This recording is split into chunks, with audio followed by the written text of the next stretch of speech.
Travailler en service de garde éducatif, c'est former une équipe. Et une équipe, ça a une posture.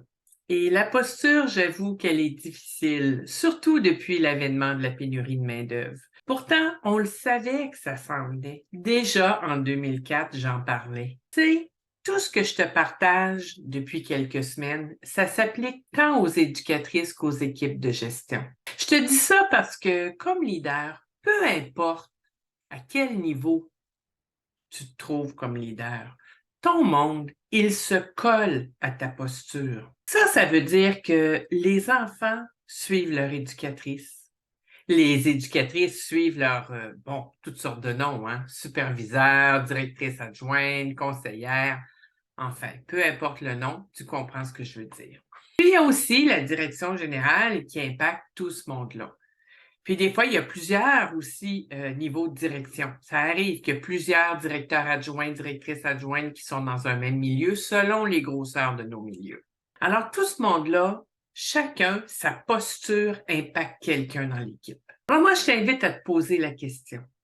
Est-ce qu'à mon niveau, est-ce que j'embrasse le changement avec joie ou avec résistance? Ou pire, avec inertie? Suis-je un leader positif ou un leader négatif? Parce qu'avec le tourbillon dans lequel on évolue actuellement, il y a beaucoup de mouvements, j'en conviens. Est-ce que je me mêle de mes affaires ou je me laisse affecter par tout ce qu'il y a autour de moi? Pourquoi je fais ce que je fais?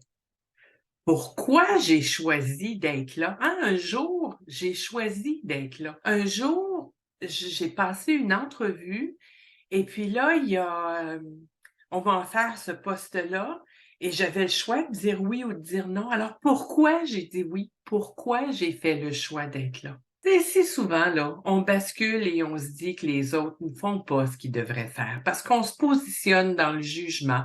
On se met à regarder ce qui se passe à côté plutôt que de regarder ce qui se passe de notre côté. Effectivement, pendant qu'on se dit ça, qu'on est en train de juger ce qu'il y a autour, ben, on est justement en train de ne pas faire ce qu'on a à faire. Et surtout, on ne se mêle pas de ses affaires. On ne vivra plus jamais exactement comme avant les derniers événements qui nous ont chamboulés. Et plus on va refuser ce qui est là, plus on va tenter de maintenir le statu quo, de revenir en arrière, ben, plus malheureux on sera. Pourquoi? Parce qu'on va s'éloigner de notre pouvoir, on s'éloigne de notre zone de génie, du sens pour lequel on est là, avec vraiment beaucoup de bienveillance. Je t'invite, oui, avec bienveillance, je t'invite à te secouer, à te reprendre en main, à embarquer dans le train, même si ça se peut que le train n'est pas exactement la couleur que tu veux. Participe et sois le changement. Mets la main à la pâte pour construire, pour rebâtir.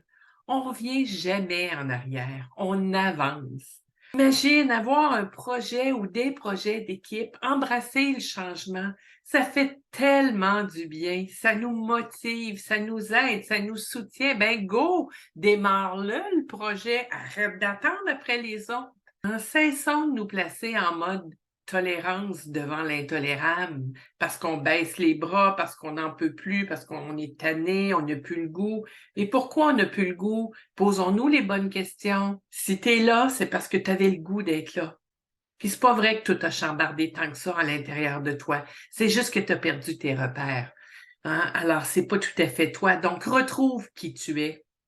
Reprends ton pouvoir, reprends le plaisir d'être et de faire, redresse les épaules et go, c'est par en avant qu'on va. Cesse de tirer vers l'arrière. Honore ton leadership à ton niveau. Vraiment, vraiment.